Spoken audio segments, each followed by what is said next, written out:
What's up guys, meron tayong ditong 500 piso bill na error. Kung sinong may gustong mga kolektor dyan, bilhin nyo na. Nag-iisa lang to guys, very rare. Ito yung kanyang error guys. Dito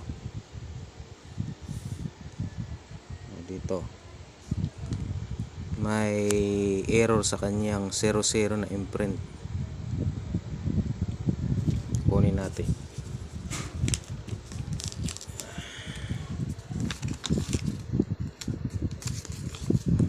Guys, yung error hindi po yan sunog. Kung sinong gustong bumili, ibinibinta ko po to. Error